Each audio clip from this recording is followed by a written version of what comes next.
Salut, c'est Nina. Salut, c'est Nina. Je fais un petit live, hein. Fais gaffe parce qu'il y a les poules qui vont sortir là. Il est 8h10 quoi. Ouais, les skateurs. Ouais, les skateurs fous là.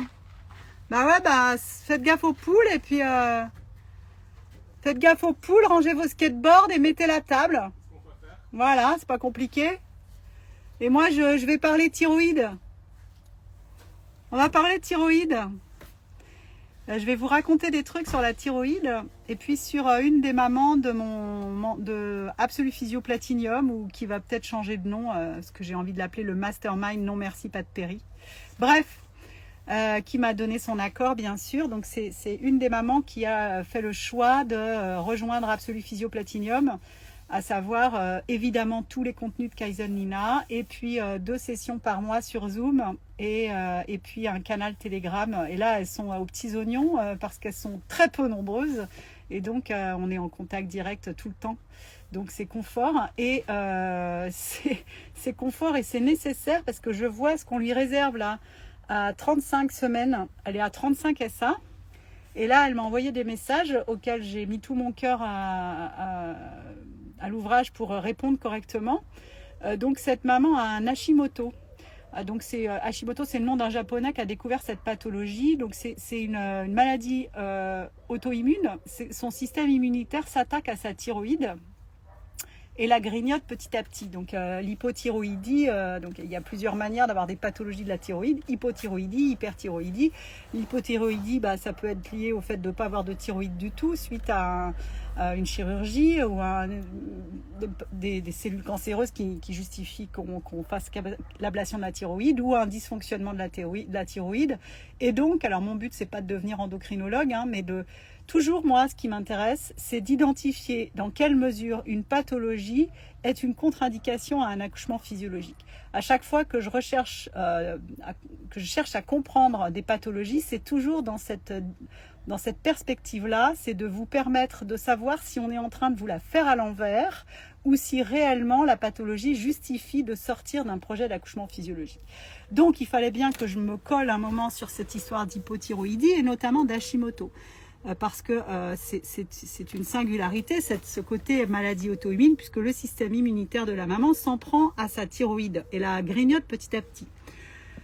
Alors, en l'état de ma compréhension du sujet, la spécificité, en tous les cas, une des caractéristiques de la thyroïde, c'est qu'elle se régénère pas, contrairement au foie, donc elle se fait grignoter tranquillement. Mais tant qu'il y a des cellules disponibles dans la thyroïde, il y a de la production de la fameuse T4, qui est utilisée ensuite par différentes parties du corps pour être transformée en T3, qui est l'hormone qui travaille avec les mitochondries et qui te permet de générer de l'ATP, qui est donc ton carburant. Donc s'il n'y a plus de T4, il n'y a plus de T3. S'il n'y a plus de T3, il n'y a plus de fonctionnement mitochondrial et donc il n'y a plus d'ATP et donc tu as tout qui part en cacahuète.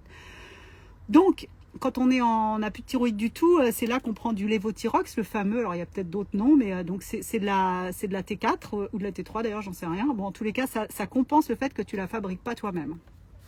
C'est facile à régler là parce qu'à partir du moment où tu n'en as pas, c'est la posologie, on la cale une fois pour toutes, sauf pendant la grossesse puisque tout le système hormonal fluctue pendant la grossesse, tout s'ajuste un peu, donc faut rechecker le truc et puis faire en sorte que ton dosage, ta posologie de lévothyrox soit ok. Avec l'Hashimoto, c'est particulier puisque ta thyroïde elle est toujours là mais de moins en moins et donc les ajustements sont pas évidents à faire. Bon, donc ça fait que c'est une situation qui est un petit peu inconfortable pour trouver le bon dosage. Je fais aussi ce live pour vous demander, celles qui sont concernées par des problèmes de thyroïde, de ne pas hésiter à commenter pour me permettre de progresser aussi, parce qu'en fait, il y a toujours des situations singulières c'est les fameuses exceptions qui confirment la règle ou pas, quoi. Donc n'hésitez pas, si je dis des bêtises, à me le dire. Work in progress, mais j'en arrive quand même très souvent à la même conclusion, même si j'ai pas tout compris en détail, la contre-indication à l'accouchement à domicile est une arnaque. Bon. Bref, alors, donc ce qu'on redoute, c'est, en fait, ce qui est facile à argumenter pour sortir de la physio, c'est de dire, comme vous avez votre système immunitaire qui s'attaque, donc vos anticorps qui s'attaquent à votre thyroïde, vos anticorps peuvent traverser la barrière placentaire et s'attaquer à la thyroïde de votre bébé. Alors là, évidemment, tu te dis, bon, qu'est-ce qui se passe dans ces cas-là? Bon, moi, je vous fais part de ma logique. Il y a plusieurs choses, parce que, si vous voulez, la mécanique de la prise en charge de la naissance, c'est un peu tout le temps la même. Donc, Dès qu'il y a une pathologie, on va pouvoir te faire rentrer dans le rang, mais comme par hasard, surtout à la fin de la grossesse. Donc là, la sage-femme, cette maman qui se prépare avec moi et qui a bien raison de le faire, puisque là on va pouvoir faire du bon boulot jusqu'au bout pour pas qu'elle se fasse piéger, a un projet d'accouchement accompagné à domicile. Et là, sa sage-femme à AD vient de lui dire, avec cette TSH un peu haute, donc la TSH c'est envoyé par l'hypophyse pour booster la production de T4. Donc, quand l'hypophyse produit beaucoup de TSH, ça veut dire qu'il n'y a pas assez de T4. Donc, les capteurs, enfin, la mesure interne a abouti au résultat pas assez de T4. Donc, l'hypophyse produit de la TSH, qui est une info, une commande à produire davantage de T4. Donc, si la TSH est élevée, ça veut dire qu'il n'y a pas assez de T4. Donc, on est dans un mauvais réglage du traitement, l'évothyrox en l'occurrence. Je vois pas en quoi ça interfère sur le projet d'AAD. Alors c'est pour ça que j'ai fait le programme Naître à la maison qui est dans mon accompagnement global Absolu Physio, parce que des situations comme ça où à 35 SA ou des fois 37 ou même des fois 39, des sages-femmes qui se disent accompagner la physiologie de la naissance à domicile plantent des couples pour des raisons de mierda, j'en ai vu beaucoup. Donc là cette maman, heureusement qu'on discute toutes les deux, parce qu'elle va pouvoir, si ce n'est se faire accompagner par une sage-femme AAD, pour le moins ne pas se laisser bouffer par le stress, avec ce soupçon de... tout le reste peut se faire en nana, en général, non. Oui, alors bon, je ne vais pas parler de ça comme ça, mais je lirai vos messages après. Donc, voilà, la sage-femme, d'un coup, elle a la TSH. Donc, est-ce qu'elle y a compris quelque chose, la sage-femme? Est-ce qu'elle a... Ah oui, Prévia. Oui, bah oui, évidemment, oui. J'en sais rien, je ne veux pas débattre de cette question, c'est un choix qui se fait le jour J, c'est viscéral, tu as envie d'être là, tu restes là, et puis finalement tu constates que... Bon bref, je vais aller au bout de mon raisonnement là. Donc cette sage-femme, est-ce qu'elle a compris? Est-ce qu'elle a compris ce qu'elle raconte? Est-ce qu'elle a compris le problème? Parce qu'en plus elle parle du Guthrie. Donc le Guthrie, c'est un test, donc c'est un prélèvement de sang sur le bébé qui se fait en piquant le talon en général et qui se fait... non pas juste quand le bébé vient de naître, mais qui se fait 24 ou 48 heures après pour identifier des éventuelles maladies génétiques ou maladies, des différentes pathologies. Et donc, éventuellement, là c'est pareil, je marche sur des œufs, je sais pas, la liste des maladies dépistées avec le Guthrie est de plus en plus longue. Chez nous, il y en avait moins d'une dizaine, et puis là, on est passé à plus de 20, je crois. Aux États-Unis, il y en a plus de 100. Alors, là, ma petite réflexion au passage, c'est que les maladies pour lesquelles on peut améliorer les conditions de vie, la longévité, enfin des choses pour l'enfant concerné, c'est intéressant de les dépister. Les maladies pour lesquelles on peut absolument rien faire, personnellement, je vois pas l'intérêt de les dépister, à part avoir une étiquette patho qui ne te sert à rien, tant que tu n'as pas de signe clinique. Et puis ensuite, on peut traiter des signes cliniques peut-être. Enfin, bon, tous les cas de figure sont possibles, mais dépister une maladie pour laquelle on peut absolument rien, ok, intra-utérin, pourquoi pas, comme ça tu décides de faire une IMG ou pas, mais une fois que le bébé est né, j'avoue que ça m'échappe. Bon, en tous les cas, ce Guthrie, il se fait pas tout de suite à la naissance. Est-ce qu'on peut dépister un problème de thyroïde chez le bébé avec le Guthrie? Oui, semble-t-il. Bon, mais on le fait à 48 heures ou 24 heures. Donc jusqu'ici, je vois pas en quoi ça interfère sur la naissance à domicile, d'accord? Ensuite, si le bébé avait réellement un problème de thyroïde grave, une thyroïde qui fonctionne plus du tout, donc plus de T4, si ça fait un moment que ça dure, on le voit. On doit voir à l'échographie, on doit voir au monito que ça... Oui, mais ça permet peut-être de réduire certaines... Oui, mais c'est ce que je te dis, si on peut améliorer la vie du bébé, ça vaut le coup. S'il n'y a rien à faire, il n'y a rien à faire. C'est ce que je viens de dire. Bon Dieu, j'ai perdu le fil. Si le bébé a réellement un problème de thyroïde qui interfère sur son métabolisme et sur sa production d'ATP, on l'a vu avant. Si ça marche plus du tout, on s'en fout d'accoucher à la maison ou à la mater. On va surtout faire une césarienne pour sortir le bébé d'ici. C'est mon fils qui me regarde. Pour sortir le bébé d'ici et faire ce qu'il y a à faire. Donc, il semblerait que la thyroïde de ce bébé fonctionne correctement. En tous les cas, il n'y a pas de conséquences sur son métabolisme et sur sa bonne santé, puisque rien n'a signalé pour le bébé jusqu'ici avec écho monito. Bon. Donc, et puis, la T4, il y a un bon stock, et donc on peut aussi tenir un moment avec une thyroïde qui ne marche pas.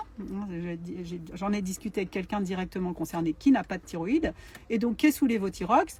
tu peux tenir plusieurs jours sans lévothyrox, sans aucun signe, puisqu'il y a un stockage. Donc ta T4, elle est là, elle continue de se transformer en T3 et donc de faire fonctionner les mitochondries. Ok.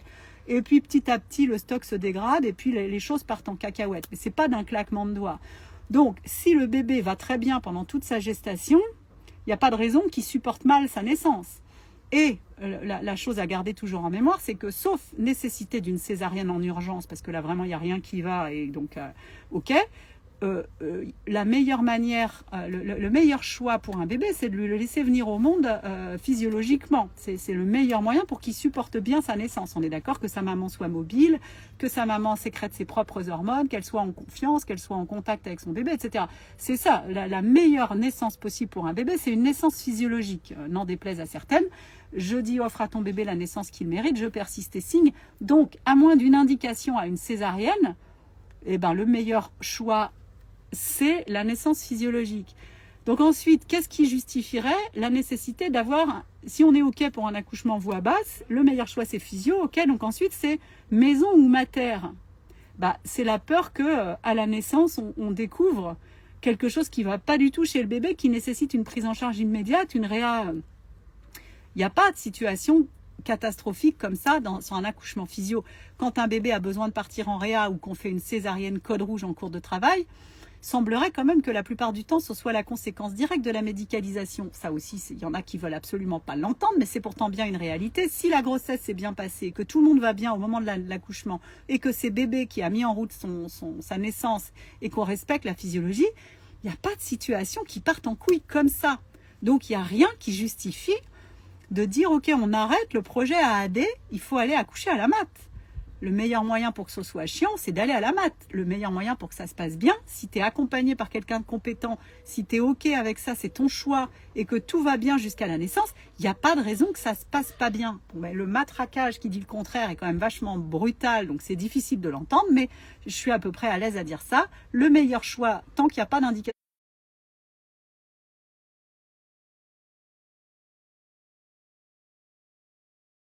Donc pour revenir à notre hyperthyroïdie et à notre Hashimoto, bah, j'ai l'impression que cette sage-femme AAD, elle n'a rien compris, qu'elle a très très peur et qu'elle ferait bien d'arrêter de dire qu'elle fait de la AAD parce qu'apparemment elle n'en fait pas.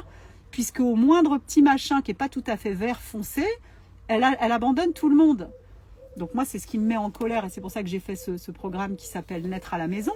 Préparez-vous, mesdames, messieurs qui préparez un accouchement accompagné à domicile, préparez-vous à vous faire planter à la dernière minute. Avec Absolu Physio, ce sera plus facile d'assurer le coup.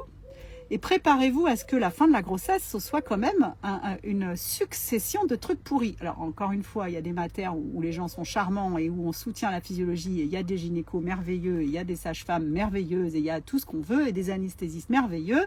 Voilà, je le dis à chaque fois, c'est important de le dire, mais on ne va pas non plus passer notre vie à s'extasier sur des gens qui ne font que leur travail, d'accord? Ils font leur travail correctement, ils accompagnent les femmes correctement, ils soutiennent la physiologie, ils font juste leur travail. Il n'y a pas de quoi se mettre à genoux non plus, quoi. C'est plutôt les autres qui feraient bien de se bouger pour faire leur boulot correctement.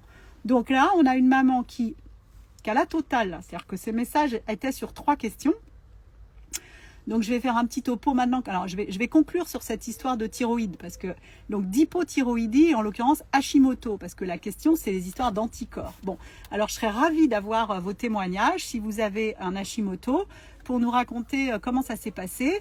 Je ne crois pas que l'Hashimoto soit héréditaire et je ne crois pas que les bébés naissent avec une thyroïde en vrac parce que leur maman avait Hashimoto. Et je ne vois pas en quoi accoucher à la mater limite le risque non plus. Je ne vois pas dans quelle mesure il faudrait une prise en charge en urgence à la naissance. Je ne vois pas pourquoi bébé partirait en cacahuète au moment de sa naissance. Donc je ne vois pas pourquoi une sage-femme AAD renonce au projet à cause d'une TSH un peu élevée. Voilà, d'accord? Donc s'il y a des mamans concernées, n'hésitez pas à me permettre de progresser sur les histoires d'hypothyroïdie, particulièrement Hashimoto. Je ferai 2 articles dans Tao Moon qui résument ce que je viens de raconter là. J'ai pas la prétention de vous faire un cours sur l'hypothyroïdie, simplement de vous permettre de comprendre cette espèce de logique qui est, dès qu'il y a un petit pépin quelque part, on justifie avec ça une prise en charge médicale de la naissance alors que ça n'a aucune logique. La meilleure manière d'être en pleine forme pendant ton accouchement et après, c'est de respecter la physiologie. Donc, les mamans qui ne veulent pas, il n'y a pas de souci. Les mamans qui le souhaitent, ne vous laissez pas empapaouter avec une thyroïde ou sans thyroïde. Ça change absolument rien. Surtout si vous êtes en hypothyroïdie, pas de thyroïde du tout, avec un un traitement bien calé au lévothyrox, ça n'a aucun impact sur votre accouchement. Donc c'est un non-sujet. Donc si on essaie de vous la faire à l'envers avec votre problème de thyroïde, il faudrait quand même faire une césarienne parce que au cas où je ne sais quoi, c'est du pipeau. Et ce scénar-là, il vaut pour tout. Avec votre antécédent grave d'hémorragie de la délivrance, il faudrait quand même mieux faire une péridurale. J'ai dit césarienne, une péridurale parce que s'il y a une autre hémorragie, il faudra vous faire une révision utérine sans anesthésie. Avec votre utérus cicatriciel, faut quand même mieux mettre une péridurale parce que en cas de rupture utérine, ce sera quand même plus pratique avec une péridurale. Avec vos jumeaux, il faut quand même mieux une péridurale parce que si on va le chercher une deuxième, ça sera mieux avec la péridurale. Avec votre bébé en siège, il faut quand même mieux une péridurale. Ça me fout les glandes parce que toutes ces choses-là, ça devrait conduire exactement au raisonnement inverse, à savoir, avec votre antécédent grave d'hémorragie de la délivrance, ce serait quand même vachement bien de vivre un accouchement physiologique parce que c'est certainement la médicalisation qui a généré cette hémorragie. Avec votre bébé en siège, ce serait quand même super de vivre un accouchement physiologique parce que le mieux pour un siège, c'est de se mettre à quatre pattes et d'être mobile. Et l'idéal, c'est quand même d'être vraiment dans votre bulle, dans le plus pur respect de la physiologie. Avec votre utérus cicatriciel, le mieux pour respecter votre utérus, c'est quand même une mise en route spontanée, un travail naturel avec vos propres hormones. C'est ce qui sera le plus doux pour votre utérus. Et l'idéal, c'est que vous soyez mobile et que vous n'ayez pas de péridurale. Avec vos jumeaux, le top, ce serait quand même un accouchement physiologique pour que vous restiez bien connectés avec vos bébés et puis qu'ils puissent naître en toute douceur, dans le respect de leur rythme. Et c'est pas grave s'il se passe 1h30 entre bébé 1 et bébé 2. Oui, oui, c'est ça.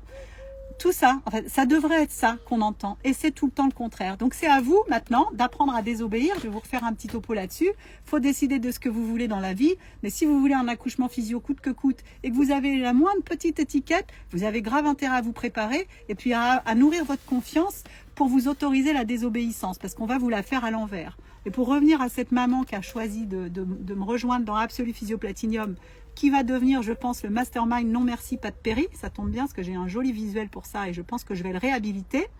Donc le mastermind non merci pas de péri, on est ensemble pendant 1 an, pendant toute la grossesse et en postpartum, tous les mois, plusieurs fois sur Zoom, avec un canal Telegram, avec des cahiers de développement personnel sur la naissance et pas que, pour profiter des hormones de la grossesse et de la détermination à vivre un truc qui déchire et à arrêter d'être une gentille petite fille obéissante et à faire là où on nous dit de faire. Voilà, au fond des bois en laissant son PQ. Si vous voulez tout ça, rejoignez, je fais des phrases qu'on n'y que ni tête. Hein. Des fois, je réécoute, je me dis, bon Dieu, c'est quoi cette phrase? Il y a un sujet, il y a 4 verbes, il n'y a pas de complément et il n'y a aucune conjonction de coordination et aucune cohérence des temps. Bref, vous avez l'habitude. Donc, en tous les cas, cette maman est dans le mastermind non merci pas de péri. Je vais communiquer plus à la rentrée, c'est aussi pour ça que j'ai hâte. Donc c'est 1 an avec moi pour faire de votre vie une œuvre d'art. Vous allez mettre tellement d'énergie à devenir une femme puissante, désobéissante, confiante pour aller au bout de votre rêve de mettre votre bébé au monde en pleine puissance que profitez-en tant qu'à faire pour revoir un peu toute la copie et faire de votre vie une œuvre d'art. Ça fait écho avec ce que j'ai raconté tout à l'heure, à savoir si à la veille de la rentrée vous avez les boules, il est grand temps de changer quelque chose dans votre vie. Donc profitez-en quand vous allez vous défoncer pour aller au bout de votre rêve malgré tous ces cons qui vont vous dire de prendre une péridurale. Profitez-en pour aussi changer de boulot et créer ce business que vous avez envie de créer depuis tant d'années, hein, parce que la vie passe très très vite. Bon, je referme la parenthèse. S'il y en a qui ont envie de rejoindre mon mastermind, non merci, pas de péri. C'est la vie sans péri, hein. Vous savez ma petite accroche que j'aime bien. La vie sans péri, hein. C'est prendre des risques, c'est désobéir, c'est sortir de sa zone de confort, c'est prendre des douches froides, se baigner dans l'océan au mois de février, c'est quitter un job qui nous fait chier, c'est arrêter de fréquenter des gens qui nous font pas vibrer, c'est tout ça quoi. Enfin, c'est tout ça la vie sans péri, c'est prendre des risques. Voilà. De toute façon, on meurt tous à la fin. Alors je vais revenir à ma petite maman, pardon, c'est affectif, c'est pas cette grande maman qui fait partie donc du mastermind. Elle a la totale là, donc ses vocaux portaient sur 3 points.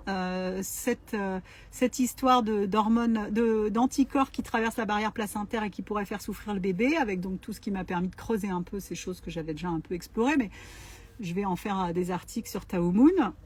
Sans l'ambition, encore une fois, d'être endocrinologue, simplement de comprendre la logique. Je pense que tout le monde a saisi. Cette histoire de sage-femme à AD qui la plante, comme par hasard, fabuleux. Alors, c'est pas sûr, hein, elle va peut-être arrêter ses conneries, quoi. Et elle démarre ses vocaux avec la sage-femme de la mat, parce que elle a à une maternité de référence évidemment, et donc un suivi qui lui dit avec le rendez-vous anesthésiste, on va aussi faire une évaluation de la taille et de la forme de votre bassin. Et si on n'est pas satisfait de ça, on fera une pelvimétrie, donc à l'écho, les mesures, voilà. Et puis ensuite, ça peut être aussi une mesure du périmètre crânien du bébé. Et elle me fait remarquer très justement qu'il n'y a rien qui parle spécifiquement de ça dans Kaizen Nina. Donc je vais compenser ça dans Tao Moon rapidement, de faire un article sur la pelvimétrie et les anticipations de dystocie de mécanique obstétricale, c'est-à-dire oh là là, le bébé passe pas, bah non, le bébé passe pas, vous faites du combien, vous faites un petit 37, avec un petit 37 ça passera jamais. Donc je vais vous dire là des choses hyper importantes que je lui ai répondu aussi sur le canal Telegram qu'on a juste entre nous. Bon là en l'occurrence elle aura eu les réponses en live aussi, elle m'a autorisé à partager tout ça avec vous. Je vais faire un article dans mon application mobile Tao Moon. S'il y en a qui sont enceintes, profitez de Tao Moon. Si vous n'avez pas Absolu Physio, prenez Absolu Physio. Je vous offre 9 mois de Tao Moon en même temps, jusqu'à la fin du mois d'août. Avec les deux, il n'y aura plus de problème par rapport à toutes ces conneries. Donc, je vais faire un article pour résumer ces histoires de mesures de bassin et mesures de taille de bassin et de forme de bassin.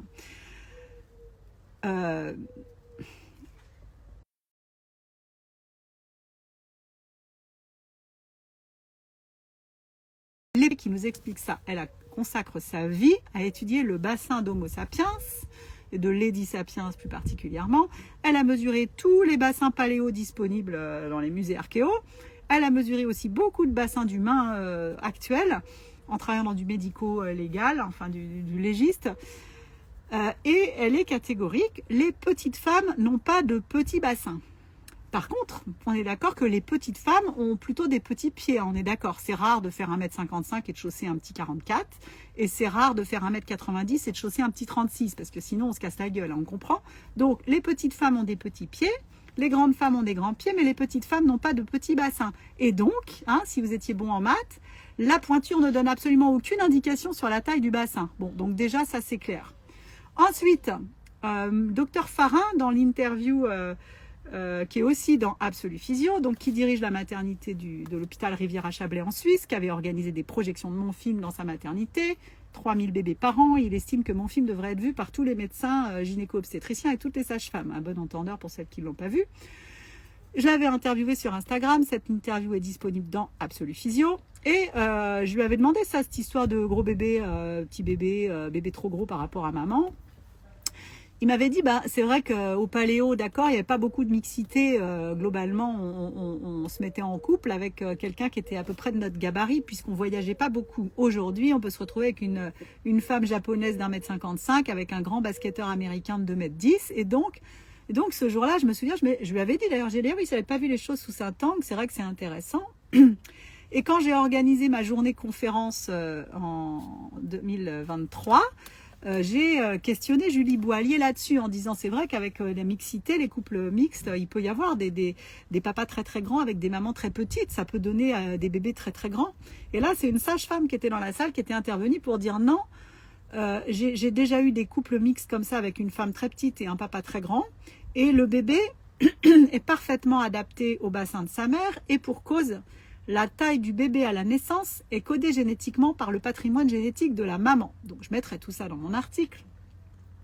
Donc, si papa est immense, on s'en fiche, puisque bébé aura la taille qu'il faut pour naître tranquillement et passer sans encombre à travers le bassin de sa mère. Oh, c'est quand même bien fichu cette affaire. Donc, il sera pas trop grand, et puis il grandira plus tard pour avoir une taille qui sera cohérente avec la taille de ses parents, globalement, sans doute un peu une moyenne, mais en tous les cas, sa taille à la naissance est codée génétiquement par maman. Donc, bébé est forcément adapté au bassin de sa mère. Ah, mais oui, mais on en voit des bébés qui coincent et des dystonies des épaules, surtout avec les bébés de maman diabétique gestationnelle, ils stockent du gras dans les épaules. Je vous jure, c'est du délire. Donc là, j'ai fini mon article suspicion de macrosomie avec cette histoire d'épaules plus costauds. Alors ça date des années 70-80. Une pause pendant mes vacances, ouais. Je fais une pause dans mes vacances, ouais, c'est ça. Où on a décidé que en fait le stockage du gras n'était pas harmonieux chez les bébés de maman diabétique gesta, et que donc ça allait faire qu'ils allaient avoir du gras sur les épaules. C'est pour ça que ça passe pas, que ça fait des dystocies.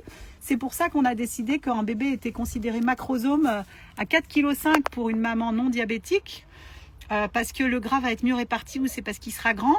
Par contre, pour une maman qui a du diabète gesta, il stocke pas bien le gras, ça fait des grosses épaules. Non mais putain, parce que j'ai besoin de comprendre la logique. Pourquoi est-ce que l'estimation macrosome est peut-être 4 kg pour une femme diabétique et de 4,5 kg pour une femme non diabétique. Bon bah donc voilà la logique de l'affaire. Hein. C'est que quand elles ont du diabète, leurs bébés ont du gras dans les épaules.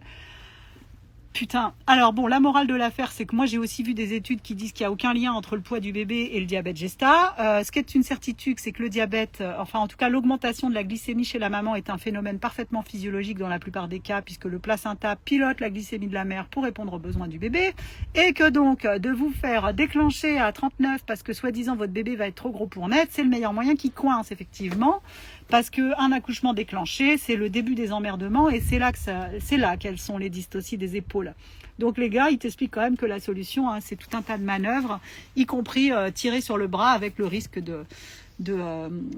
d'étirement du plexus brachial avec un bébé handicapé, mais heureusement qu'on l'a sauvé quand même, hein, parce que sinon il serait mort. Bon, il n'y a pas de dystocie des épaules sur les accouchements physio. Ina Megaskin est catégorique, Michel Audin aussi, ma sage-femme avec ses 750 naissances peut-être aujourd'hui a jamais eu de dystocie des épaules, avec des bébés qui sont nés à 43 semaines et des mamans qui n'étaient pas toutes fit non plus, et avec des suspicions de diabète qui n'en sont pas, etc. Donc faut arrêter de se faire enfumer avec ces conneries-là. Et donc j'en reviens à mes mesures de bassin. On propose à cette maman qui se prépare avec moi et qui a bien raison, avis aux amatrices, de faire cette mesure. Et si c'est pas tout à fait bien, on fera donc une pelvimétrie. Donc là, c'est une mesure du bassin précise dans une position totalement inadaptée, puisque pour que le bassin s'ouvre, il faut se mettre en chasse-neige, certainement pas les jambes parallèles. Et de toute façon, le bassin n'est pas un os fixe, c'est 3 os mobiles. Au moment de la naissance, la relaxine et le global de cocktail hormonal va permettre à tous les tissus de s'étirer. C'est pour ça qu'on est hyper lax quand on est enceinte. On est plus souple que d'habitude, comme par hasard.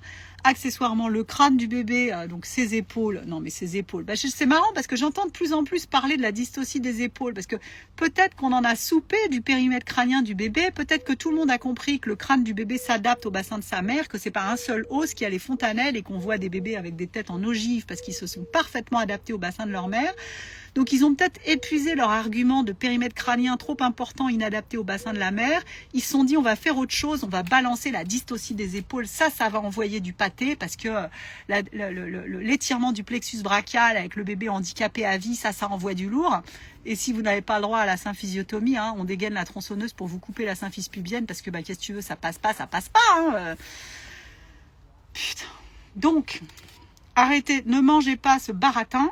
Si vous avez un accouchement qui se met en route spontanément, un bébé en pleine forme avec une grossesse qui s'est bien passée, il n'y a pas de raison que votre bébé soit trop gros et que votre bassin soit trop petit, c'est du pipeau. Le meilleur moyen pour que ça coince, c'est que vous soyez allongé sur le dos, les pattes en l'air avec une péri et du cinto. Là, évidemment, c'est possible que la mécanique obstétricale soit pas au top, avec une poussée dirigée de merde, les yeux comme ça exorbités en position du poulet rôti. Là, c'est possible que ça se passe pas hyper bien. Si vous êtes accroupi, suspendu au cou de chéri, à pousser des gémissements de lionne et que vous bougez autant que besoin, bébé va pas rester coincé, ça c'est sûr. J'ai vu une vidéo là d'une maman qui accouche dans une piscine. Et la sage-femme la sort quand même parce que là, clairement, il y a on peut dire une dystocie des épaules. En tout cas, l'épaule passe pas. La maman, elle pousse des cris de dingue. La sage-femme l'a fait sortir de la piscine d'accouchement. C'est un accouchement à domicile. Elles sont au top, hein, l'équipe zen. La maman aussi. Et la sage-femme, elle y va quand même pour la manœuvre, pour décoincer. Alors, la maman est bien charpentée.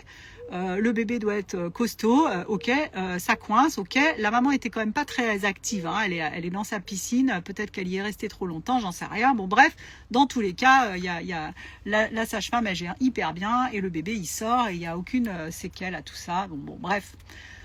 Donc c'est du pipeau tout ça. Je vais aller au bout de cette histoire. Il y a aussi, il faudrait que je retrouve ça, c'était justement cette sage-femme qui avait pris la parole lors de ma journée conférence en 2023. On m'attend pour manger? Pas encore. Ouais. M'avait dit qu'une sage-femme, mais je ne sais pas laquelle, il faut que je fasse des recherches là-dessus, avait bossé sur les typologies de bassin et constaté, enfin modélisé tout ça en disant qu'il y avait 4 typologies de bassin. Donc pas tous la même forme, c'est pas des questions de taille, c'est des questions de forme. et que y avait un bassin parmi les 4 qui justifiait encore plus que les autres que la maman soit à 4 pattes. Tout comme quand un bébé se présente par le siège, c'est encore plus pertinent de se mettre à 4 pattes. Globalement, c'est toujours pertinent d'être à 4 pattes. Globalement, c'est toujours pertinent de se mettre surtout dans la position qu'on a envie d'adopter quand on est en train d'accoucher. Donc, c'est pas la peine de demander. Si vous êtes dans votre bulle, que vous êtes bien connecté à bébé, que c'est vos propres hormones, etc., vous adopterez la position qu'il vous faut. Donc, si vous accouchez à la mat et qu'on vous dit au moment de l'expulsion « Allongez-vous, allongez-vous, allongez-vous », vous dites « fuck, fuck, fuck », vous vous allongez nulle part, vous vous mettez exactement dans la position que vous voulez. Donc là encore, il faut apprendre à désobéir. Si vous êtes des gentilles petites filles sages, vous aurez beau avoir fait du super boulot en amont. Quand on va vous dire de vous allonger sur le dos, les pattes en l'air pour une poussée dirigée de merde, bah vous allez le faire parce que vous n'aurez jamais pris le taureau par les cornes pour dire non, je vais faire ce qui me chante, si ça vous plaît pas, c'est pareil, allez vous faire voir, vous êtes à ma disposition, vous êtes à mon service, je suis votre cliente et c'est moi qui commande. C'est ce que vous devez apprendre à faire. Moi, je sais très bien faire ça, j'adore faire péter les galons quand j'ai un fournisseur qui fait pas son boulot, je deviens vraiment odieuse et je prends mon pied à ça. Bah, apprenez à faire la même chose, hein, c'est pas mal.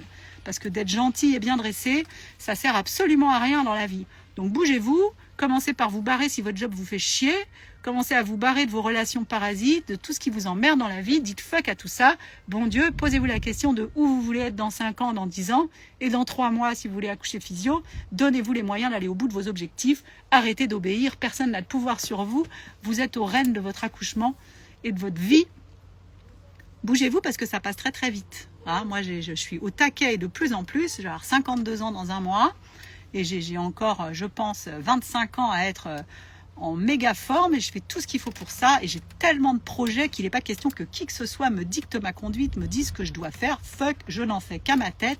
Mon objectif, moi, c'est le beurre, l'argent du beurre, le cul du crémier et jusqu'ici, je y arrive très très très bien et tout le monde peut faire la même chose. Donc vous accouchez comme vous voulez, où vous voulez, les professionnels de santé sont à votre service, vous n'avez pas à obéir, vous n'avez pas à faire cette pelvimétrie si ça vous fait suer, vous n'avez pas à vous piquer à l'insuline si ça vous fait suer, vous pouvez accoucher chez vous. D'ailleurs, appelez pas la sage-femme trop tôt parce que parfois, si vous tombez sur une sage-femme comme celle-ci, là, elle va vous foirer le projet. Si vous avez une sage-femme à AD qui met de l'ocytocine de synthèse dans le frigo 15 jours avant le terme, demandez-vous à quel moment vous voulez la faire venir parce que celle-là, elle va générer des hémorragies de la délivrance. Hein. C'est radical. Hein. Celle qui redoute l'hémorragie de la délivrance génère des hémorragies de la délivrance. Voilà, je vais m'en tenir là. Je vais relire vos petits messages. Je vais aller manger la moussaka. Et n'hésitez pas, puisque c'était le sujet du jour, si vous avez des infos pertinentes à me donner sur l'hypothyroïdie et particulièrement l'Hashimoto, ça m'intéresse bien sûr. Ça vous a fait rire, hein, la graisse dans les épaules. Non mais vraiment quoi. Il stocke du gras dans les épaules, ouais, je te jure. Et une pause pendant mes vacances, voilà, c'est ça. La passion des hôpitaux, mettre des bâtons dans les roues, bah c'est clair. Hein, non mais bon, je vous refais un petit topo complotiste, mais on ne veut pas que les femmes prennent le pouvoir sur leur enfantement. Ça fait des femmes qui pensent, ça fait des femmes fortes, ça fait des femmes déterminées, ça fait des enfants en pleine santé. C'est pas du tout rentable dans notre modèle de société pourri là. J'ai une hypothyroïdie auto-immune, donc Hashimoto, c'est ça? Et je prends du lévothyrox, accouchement en nana, sans aucun problème, ni complication, ni pour bébé, ni pour moi. Merci beaucoup. Donc Hashimoto, hein?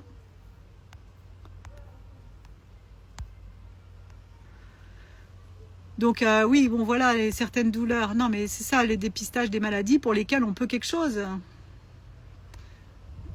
Concrètement, à part un Prévia, Accreta ou prééclampsie, l'autre maladie qui gratte, là, je